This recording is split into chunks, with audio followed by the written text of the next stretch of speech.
From the colliery's black rich seams, see pitmen hewing night and day.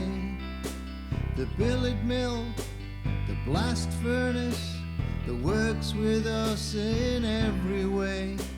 The brickworks making furnace shapes, engine sheds and pipe making plants, to the stores and the engine sheds, as the furnace metal sparks dance. We make the steel, bridges and towers, got to believe what we achieve. We make the steel, bridges and towers, got to believe what we achieve. We make the steel. There was the bits of jokes used to play on the apprentices, and where I served my time at the engine sheds, safety helmets or anything like that were not in use those days. Used to wear a woolen hat when you went underneath the logos or the tracksuits to stop any dirt or oil dripping on your head. And my mum bought us this brand new woolen hat, pride and joy. So I was proud as punch with this new hat at work, and one of the old fitters, a guy called Larry Bones, says to us, "Yeah, I'll tell you something, Joe." He says, "If I was to draw a circle on the floor and give you an axe, I'll give you a penny for every time you chop in the centre of it." And I says, "Nah." He says, "There's got to be a catch." I says, "Well," he says, He says, "to do it, I want to blindfold you, so it's not going to make it so easy for you to get your money." So I said, "Fair enough." So we got down, knelt on the floor, had me hat on, give me the axe, and then he said, "Right," he says, "Want to put the blindfold on you?" Put the blindfold on. He says, "Do you want a little peek before you start?" I says, "Yeah." And he went to tighten the blindfold. He says, "Oh, you'll have to take your hat off. It's no good. I cannot tie the knot. It's not long enough to put the blindfold on." So I took my hat off, put it on the floor. He says, "Right, go." So I started chopping like mad. And when I took my blindfold off, he threw my new hat underneath where my axe was, and I chopped my brand new hat up.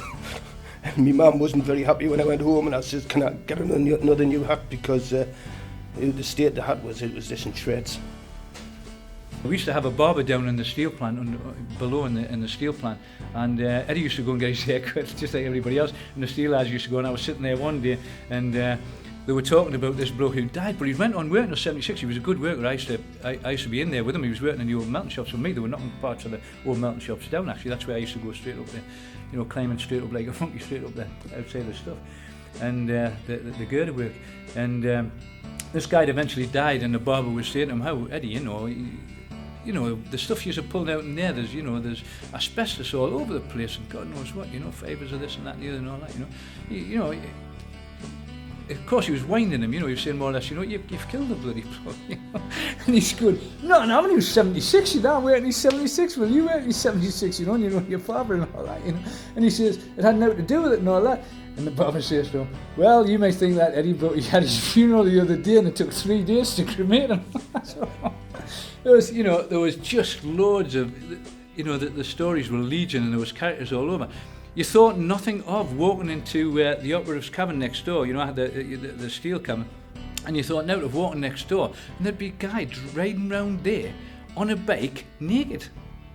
Round, and there was people having their meals, not even looking up, didn't they?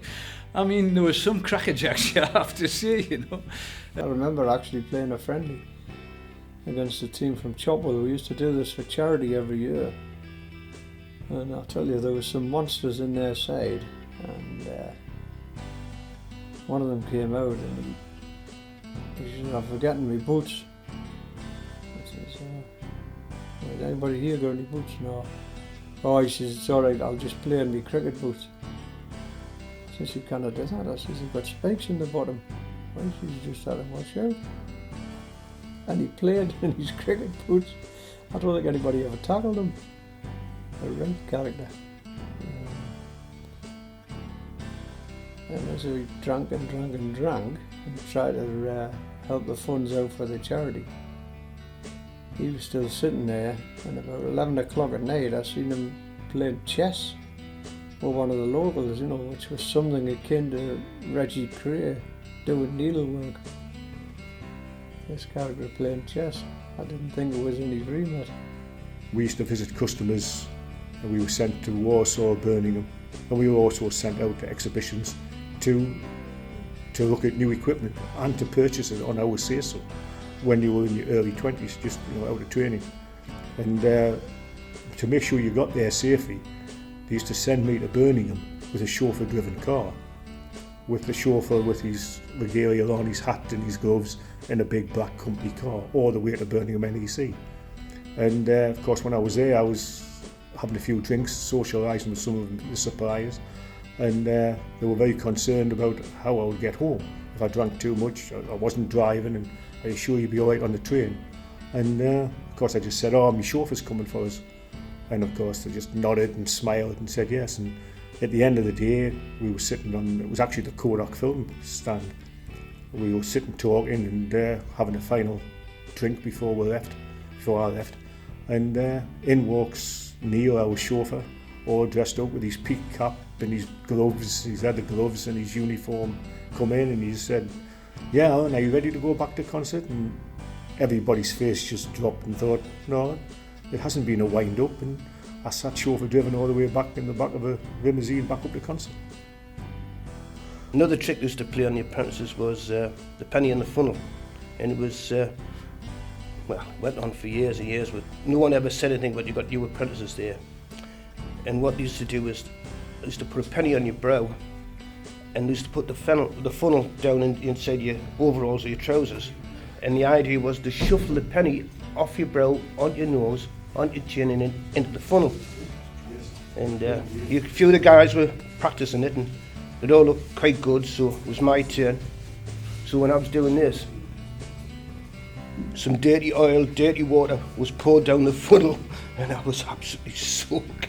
I had to go and get changed and get washed down. But it was one of the pranks to playing on the apprentices. It was part of the initiation of being an apprentice and going through the ranks as you went through, and that was passed on from apprentice to apprentice, and I did it to the other apprentices, and it just carried on. It was a tradition that always happened. I remember a guy used to come in there every night, 6:30, Blackout Club, sat in the same seat.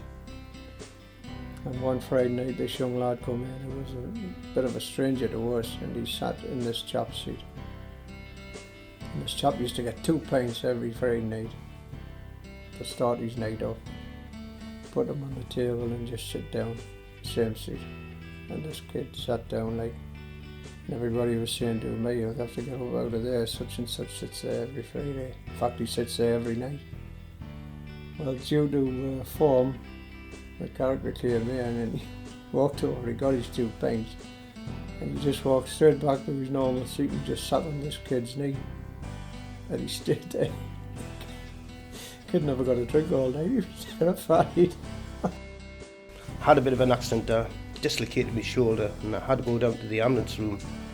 But if anybody can remember the old ambulance room, used to sit on a long form waiting to see the nurse or the doctor. And this form was like the old school forms. There was an overhang on both sides of it, and when I got there, all the seats in the middle were taken, and the safety officer was sitting on the other side, a guy called Jim Core, this canny guy, and he was sitting, waiting, talking, and I sat down on the other end. And through time went on, people got up to the middle, and there was Jim sitting on one end of the form, and I'm sitting on the other end of the form. And then they shouted Jim, so Jim got up, went to see the nurse, and of course with me sitting on the other end, no one to counterbalance the weight, my shoulder being dislocated, I slid over to one side, couldn't put my arm, hit the floor and split my head open. So I had to go to the hospital to get my shoulder repaired, stitches in my head. And when you were finished in the hospital, they used to always take you back to the ambulance room to check in to see if you're okay. So I went back to the ambulance room, arm in a sling, patch on me head, and there was 2 huge doors in the ambulance room. So what happened was, when I was leaving, my arm all strapped up, I went to close the doors, but what happens with that heavy the coat, and I jammed my fingers and I blacked all my nails. So it went down a bit of a history with the ambulance room that I had 3 accidents in one day, 2 of them in the ambulance room. You also seen a lot of gambling as well, funnily enough. Card games and tossing pennies, you know. A lot of money was changing hands. We weren't allowed to play, like, we were allowed to watch or to keep a lookout for the police, which was a highly dangerous occupation. And I think you'd maybe get a shilling or something for standing there for about 6 hours looking for the police coming, when all the time he was playing. No, that's a lie. There was 2 of them playing.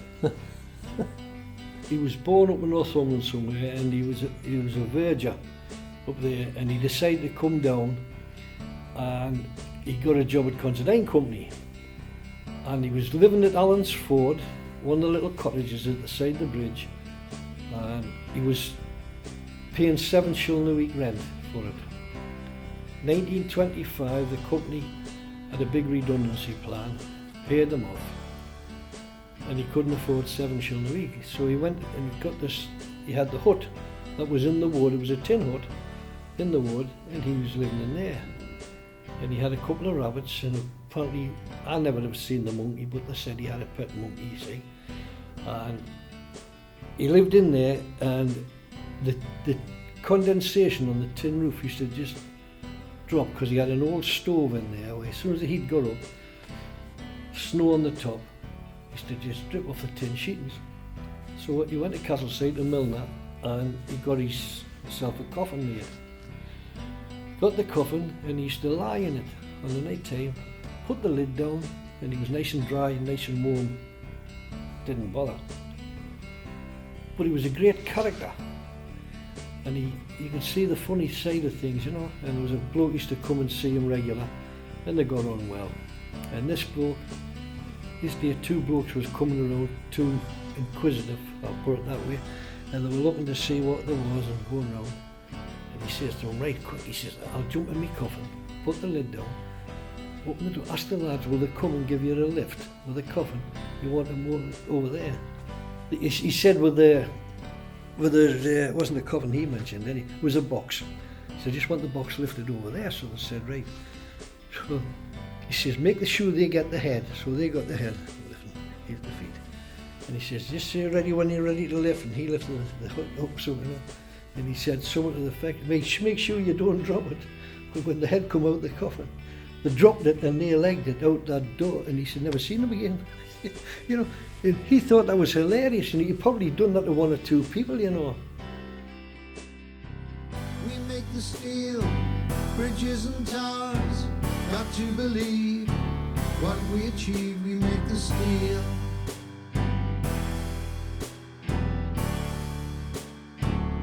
We make the steel.